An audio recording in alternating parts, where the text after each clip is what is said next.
శ్రీ మహాగణాధిపతయే నమః. శ్రీమాత్రే నమః. మాచిరాజు భక్తి ప్రేక్షకులందరికీ నమస్కారం.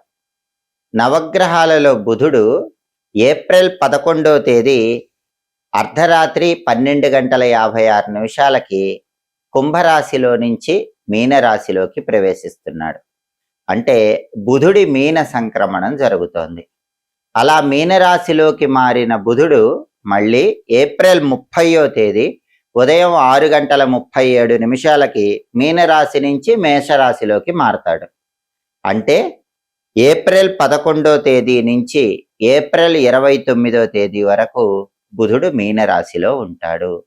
ఈ బుధుడి మీనరాశి సంచారం, బుధుడి మీన సంక్రమణం 12 రాశులకి ఎటువంటి ఫలితాలను కలిగింపజేస్తుందో, 12 రాశుల్లో ఏ రాశుల వాళ్ళకి బుధుడి మీన సంక్రమణం అనుకూల ఫలితాలు కలిగింపజేస్తుందో, ఏ రాశుల వాళ్ళకి బుధుడి మీన సంక్రమణం వ్యతిరేక ఫలితాలు కలిగింపజేస్తుందో, అనుకూల ఫలితాలు రెట్టింపు చేసుకోవటానికి, వ్యతిరేక ఫలితాలు తగ్గింపజేసుకోవటానికి బుధుడికి సంబంధించిన ఎలాంటి శక్తివంతమైన పరిహారాలు 12 రాశుల వాళ్ళు పాటించాలో ఏప్రిల్ 11వ తేదీ నుంచి ఏప్రిల్ 29వ తేదీ రాత్రి వరకు బుధుడు 12 రాశుల వారి రాశి ఫలితాల మీద ఎలాంటి ప్రభావాన్ని కలిగింపజేస్తాడో ఈ వీడియోలో మనం తెలుసుకుందాం.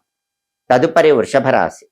వృషభ రాశి వాళ్ళకి బుధుడి మీన సంక్రమణం వల్ల కలిగేటటువంటి ఫలితాలు మనం పరిశీలించినట్లయితే వృషభ రాశి నుంచి లెక్కబెట్టినప్పుడు వృషభం, మిథునం, కర్కాటకం, సింహం, కన్య, తుల, వృశ్చికం, ధనుస్సు, మకరం, కుంభం, మీనం. అంటే బుధుడి సంచారంలో మార్పు జరిగిన మీనరాశి వృషభ రాశికి 11వ రాశి అవుతుంది. అంటే బుధుడి సంచారంలో మార్పు, బుధుడి మీన సంక్రమణం అనేది వృషభ రాశి వాళ్ళకి 11వ స్థానంలో జరుగుతుంది. దీన్ని ఏకాదశి స్థానము, లాభస్థానం అనే పేరుతో పిలుస్తారు. జ్యోతిష శాస్త్ర గోచార గ్రంథాల ప్రకారం ఏ గ్రహమైనా సరే 11వ స్థానంలోకి జన్మరాశి నుంచి లెక్కబెట్టినప్పుడు వచ్చినట్లయితే ఆ గ్రహము అద్భుతమైన శుభ ఫలితాలను కలిగింపజేస్తుంది. కాబట్టి వృషభ రాశి వాళ్ళకి ఏప్రిల్ 11వ తేదీ నుంచి ఏప్రిల్ 29వ తేదీ రాత్రి వరకు నవగ్రహాలలో బుధుడు అద్భుతమైనటువంటి శుభ ఫలితాలను కలిగింపజేస్తాడు. బుధుడు లాభస్థానంలో 11వ స్థానంలో వృషభ రాశి వాళ్ళకి ఎలాంటి అద్భుతమైన ఫలితాలను కలిగింపజేస్తాడంటే, వృషభ రాశి వాళ్ళు ఏ పని ప్రారంభించినా సరే అది మంచి పనే అవుతుంది. అంటే 11వ ఇంట్లో బుధుడు మంచి కార్యక్రమాలు ఆచరించేలాగా చేస్తాడు. సత్ప్రవర్తన, సదాచారము కలిగింపజేసి సాంఘిక కార్యక్రమాలు, సేవా కార్యక్రమాలు ఇటువంటివన్నీ కూడా వృషభ రాశి వాళ్ళు ఆచరించేలాగా చేస్తాడు. అలాగే నూతన వస్తువులు వృషభ రాశి వాళ్ళు కొనుగోలు చేస్తారు. ఇంటికి అవసరమైనటువంటి బ్రహ్మాండమైనటువంటి వస్తువులన్నీ కూడా ఈ బుధుడి లాభస్థాన సంచారం వల్ల వృషభ రాశి వాళ్ళు కొనుగోలు చేసుకుని ఇల్లంతా అందంగా తీర్చిదిద్దుకోగలుగుతారు. అలాగే నలుగురిలో మంచి వాళ్ళుగా పేరు తెచ్చుకుంటారు. వృషభ రాశి వాళ్ళు ఏ రంగంలో ఉన్నా సరే ఆ రంగంలో అందరూ కూడా వృషభ రాశి వాళ్ళని గొప్ప వాళ్ళుగా, మంచి వాళ్ళుగా కీర్తిస్తూ ఉంటారు, పొగుడుతూ ఉంటారు. అటువంటి అద్భుతమైన మంచి పేరుని ఈ సమయంలో వృషభ రాశి వాళ్ళు తెచ్చుకోగలుగుతారు. అలాగే బంధుమిత్రులతో సంతోషంగా కాలాన్ని గడుపుతారు. ఇంతకుముందు వృషభ రాశి వాళ్ళకి బంధువులతో కానీ మిత్రులతో కానీ ఏవైనా విభేదాభిప్రాయాలున్నా, వాళ్ళు దూరం అయిపోయిన బంధువులందరూ కూడా ఈ సమయంలో మళ్ళీ దగ్గర అవుతారు. అలాగే మాట తేడా వచ్చి దూరం అయిపోయినటువంటి స్నేహితులందరూ కూడా ఈ సమయంలో దగ్గర అవుతారు. అందుకే బంధువులతో, మిత్రులతో కలిసి ఉల్లాసంగా, ఉత్సాహంగా కాలాన్ని గడపటానికి ఈ సమయంలో బుధుడు వృషభ రాశి వాళ్ళకి లాభస్థానంలో ఎంతగానో సహాయం చేస్తాడు. అలాగే శుభ కార్యక్రమాలు ఎక్కడ జరుగుతున్నా సరే అక్కడికి వృషభ రాశి వాళ్ళు వెళ్ళి ఆ శుభ కార్యక్రమం జరిగే ఇంట్లో చేతనైనంత సహాయం చేసేలాగా చేస్తూ ఉంటాడు.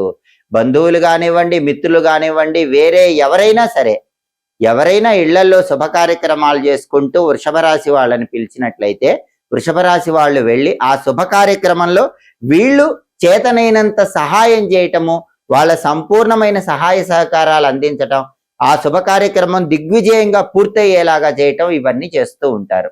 విద్యారంగంలో విద్యార్థులు బ్రహ్మాండమైనటువంటి మార్కులు తెచ్చుకోగలుగుతారు. అలాగే ఉద్యోగ రంగంలో అధికారుల దగ్గర వృషభ రాశి వాళ్ళు మంచి పేరు తెచ్చుకుంటారు. ప్రమోషన్ ప్రయత్నాలు అనుకూలిస్తాయి.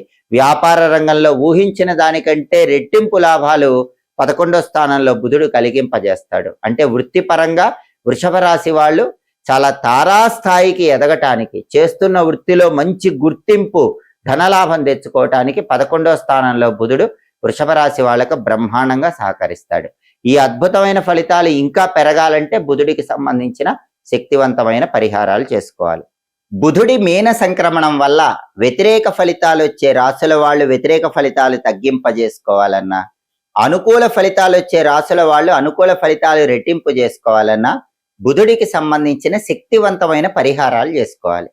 ఆ పరిహారాలు ఎప్పుడు చేసుకోవాలంటే బుధుడు మీనరాశిలో ఉన్నంత కాలం బుధవారాలు చేసుకోవాలి. అంటే ఏప్రిల్ 11వ తేదీ నుంచి ఏప్రిల్ 29వ తేదీ అర్ధరాత్రి వరకు ఈ మధ్యలో వచ్చే బుధవారాలు బుధుడికి సంబంధించిన శక్తివంతమైన పరిహారాలు ద్వాదశ రాశుల వాళ్ళు చేసుకోవాలి. అప్పుడు అనుకూల ఫలితాలు రెట్టింపు అవుతాయి, వ్యతిరేక ఫలితాలు పూర్తిగా తగ్గిపోతాయి.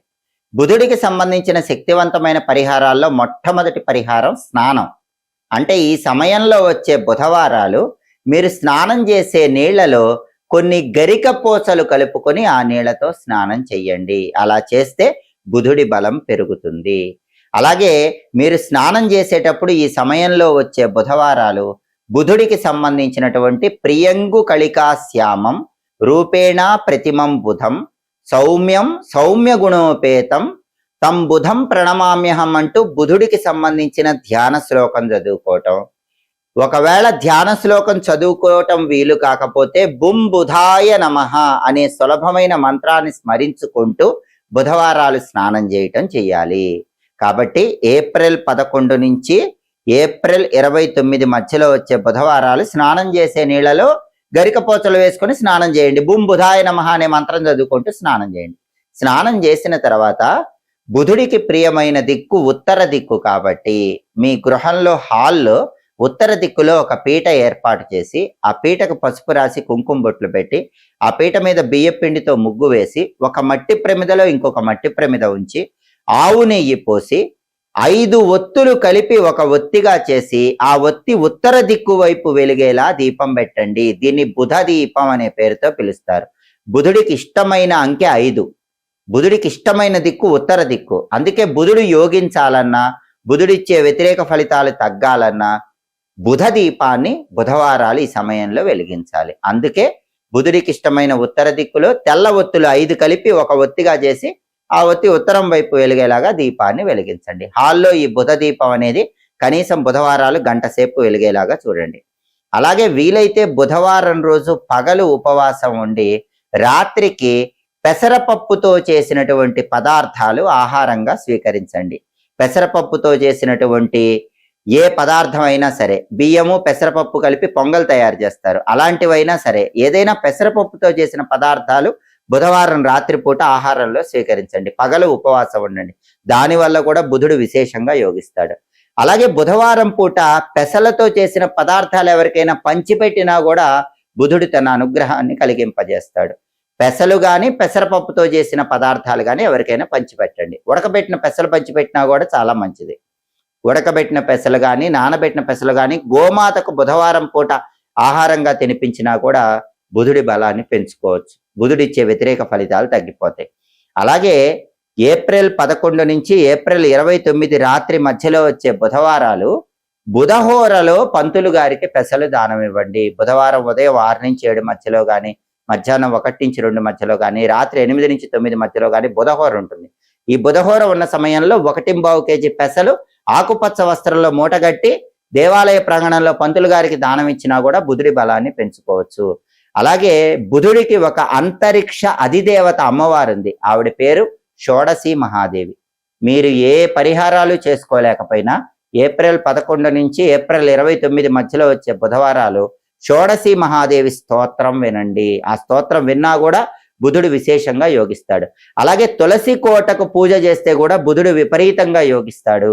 ఈ సమయంలో వచ్చే బుధవారాలు ఉదయం కానీ సాయంత్రం కానీ తులసి కోట దగ్గర ఆవు నెయ్యి దీపం పెట్టండి. తులసి కోట చుట్టూ 9 ప్రదక్షిణలు చేయండి. తులసి కోట మొదట్లో తెల్లటి పుష్పాలు గులాబీ పూలు ఉంచండి. ద్రాక్ష పండ్లు కానీ, దానిమ్మ పండు గింజలు కానీ, అరటి పండ్లు కానీ తులసి కోట దగ్గర నైవేద్యంగా పెట్టి నమస్కారం చేసుకోండి. ఓం బృందావన్యై నమః ఈ మంత్రం చదువుతూ తులసి కోటకు ప్రదక్షిణలు చేయండి.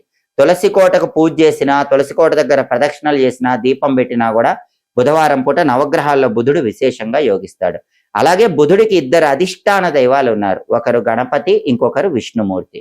కాబట్టి బుధవారం పూట గణపతి ఆలయానికి వెళ్ళండి, దర్శనం చేసుకుని ఆలయంలో 5 ప్రదక్షిణలు చేయండి. ఒకవేళ దేవాలయానికి వెళ్ళలేకపోతే ఇంట్లో అయినా సరే బుధవారం గణపతిని గరిక ఎర్ర పుష్పాలతో పూజించటం, గణపతి దగ్గర కొబ్బరి నూనె దీపం 5 ఒత్తులేసి వెలిగించటం, దాంతో పాటుగా గం గణపతయే నమః అనే మంత్రం చదువుకోవటం, ఇవన్నీ చేస్తే కూడా నవగ్రహాల్లో బుధుడు అనుకూలిస్తాడు. బుధవారం సంకటనాశక గణేష స్తోత్రాన్ని చదివినా విన్నా కూడా బుధుడు విశేషంగా యోగిస్తాడు. అలాగే బుధుడికి విష్ణుమూర్తి కూడా అధిష్టాన దైవం కాబట్టి బుధవారం పూట విష్ణు సహస్రనామం విన్నా కూడా బ్రహ్మాండంగా బుధుడు యోగిస్తాడు. అలాగే ఓం నమో భగవతే వాసుదేవాయ మంత్రాన్ని బుధవారం వీలైనన్ని సార్లు చదివినా, విష్ణు సంబంధమైన ఆలయానికి వెళ్లి ధ్వజస్తంభం దగ్గర దీపం పెట్టినా కూడా బుధుడికి అధిష్టాన దైవం విష్ణుమూర్తి కాబట్టి బుధుడు విశేషంగా యోగిస్తాడు. కాబట్టి నవగ్రహాలలో బుధుడు మీనరాశిలోకి ప్రవేశించటం వల్ల ఏప్రిల్ 11వ తేదీ నుంచి ఏప్రిల్ 29వ తేదీ మధ్యలో వచ్చే బుధవారాలు, ఈ పరిహారాల్లో ఏ పరిహారాలు చేసుకున్నా సరే బుధుడు తన అనుగ్రహాన్ని కలిగింపజేస్తాడు.